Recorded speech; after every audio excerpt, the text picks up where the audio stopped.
Welcome to Beating Cancer Daily. Beating stage 4 cancer for 30 years still takes my breath away every time I say it. I'm Saranne, founder of the Comedy Cures Foundation, and I hope you'll join me for just a few minutes daily for the next 365 days so we may laugh, learn, maybe cry a little as we live our best days beating cancer daily together.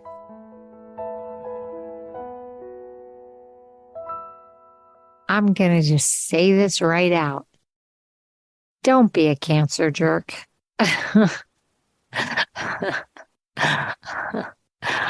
am telling you, you're entitled to have a moment here and there, but don't use this as an opportunity to just be not nice and really obnoxious.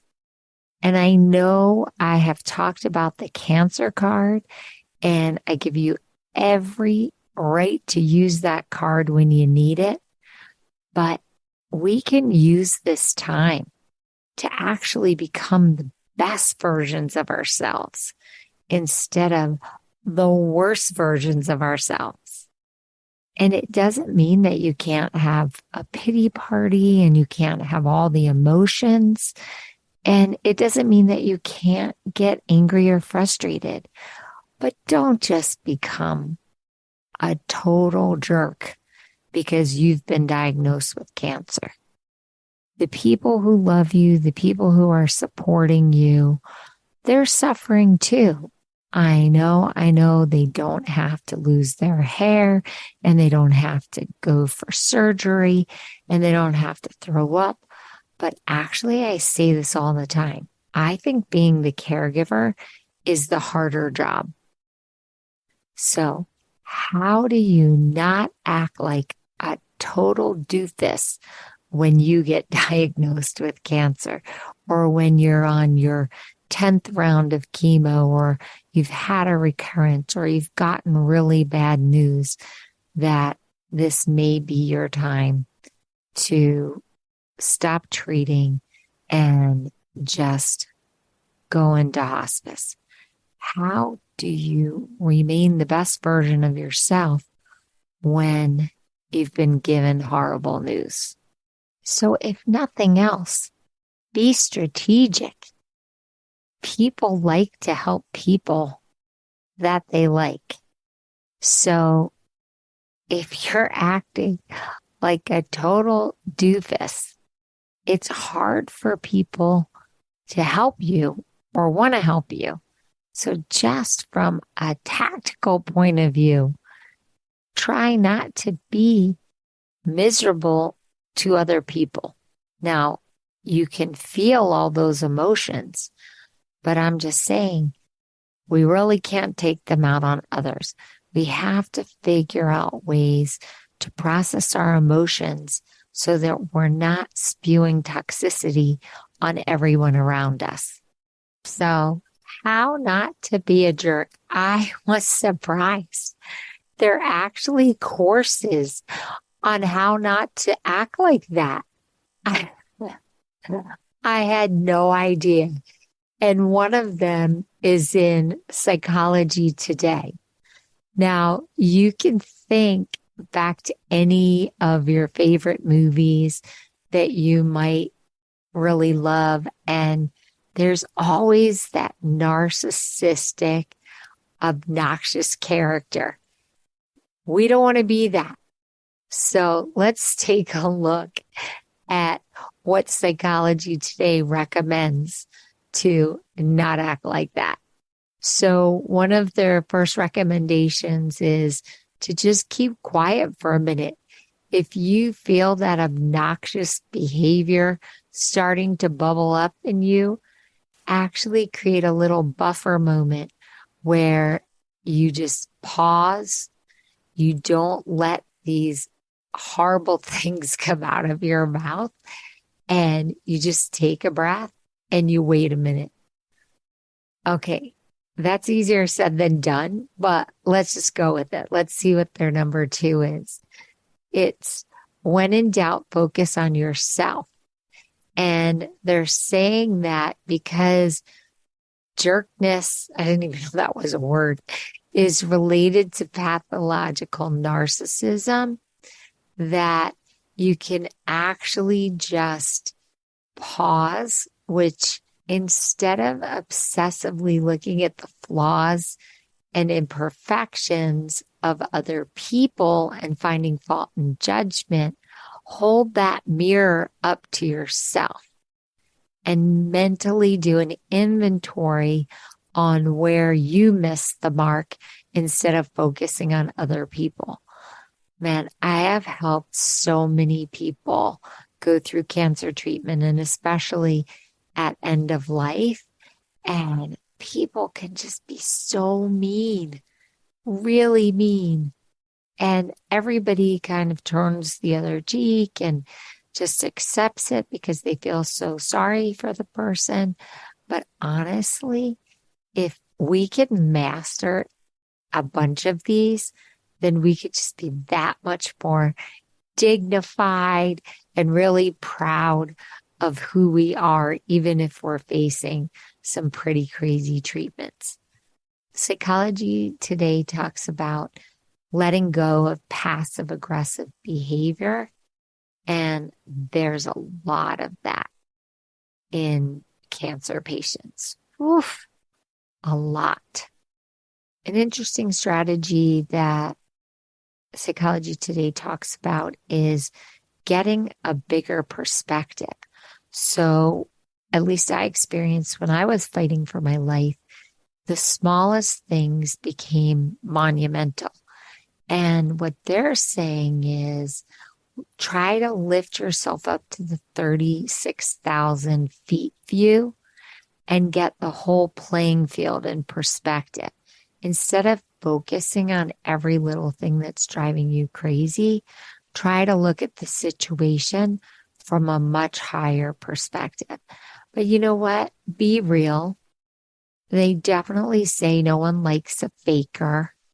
So just, you got to keep it real. It's just putting some boundaries around your own behavior. Look, we all need to ask for help.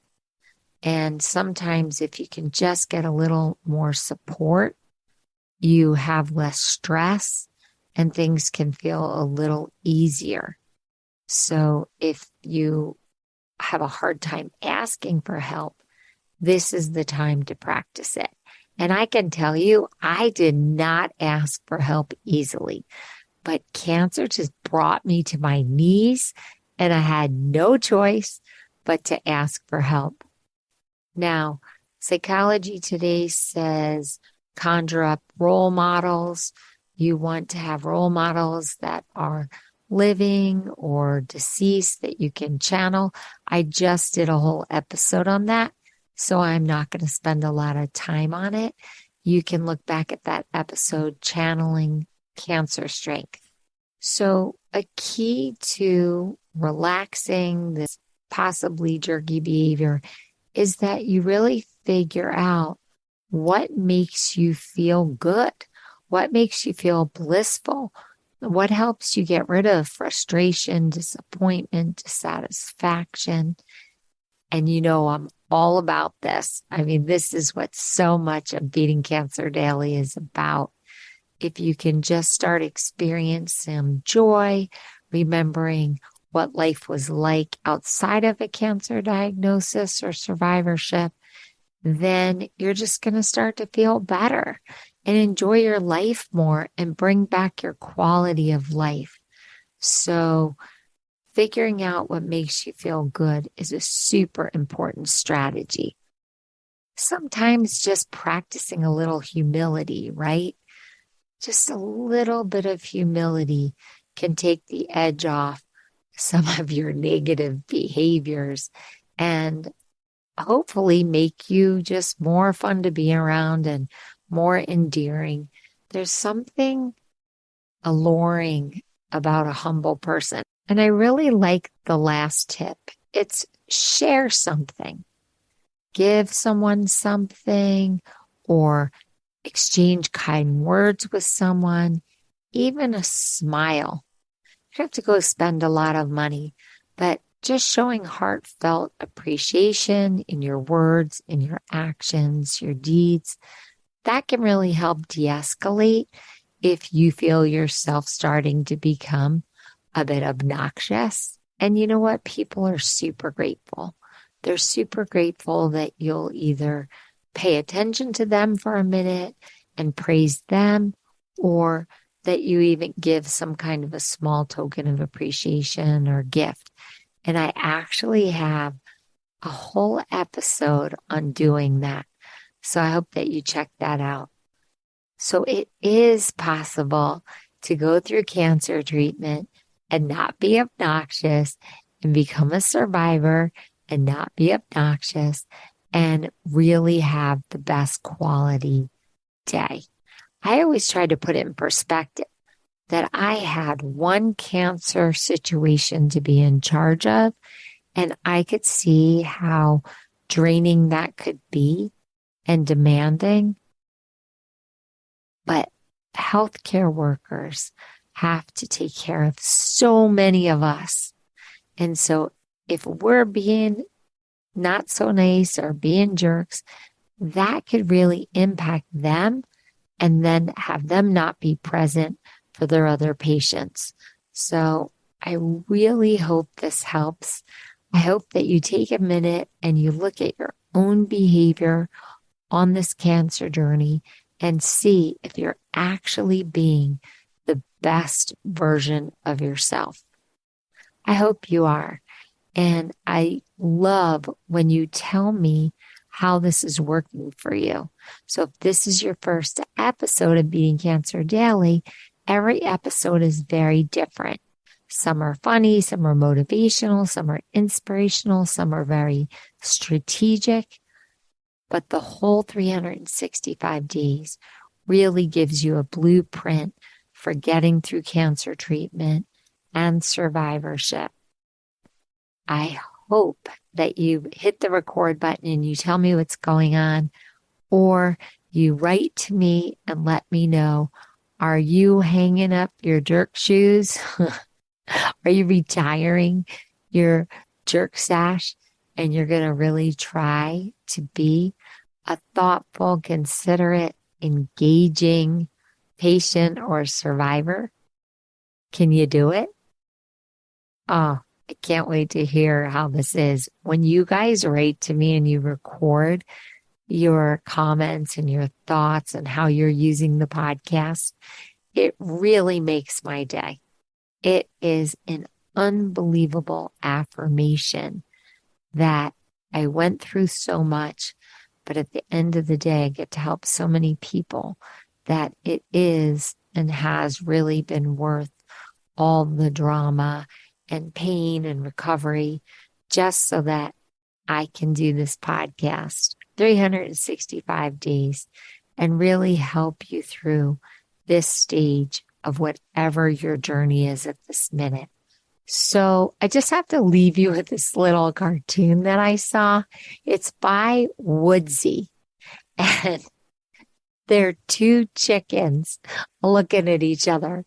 And one chicken says, "No offense, but I really hate you, Darren." And then under both chickens, it says, "Jerk chicken."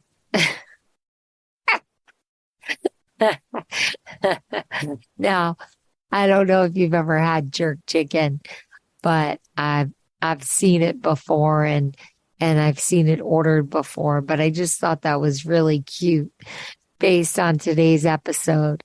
A lot of the jokes I couldn't repeat because the people were really, really jokes and they were long and negative, but this little cartoon cracked me up. So have a blessed day and I'll see you tomorrow.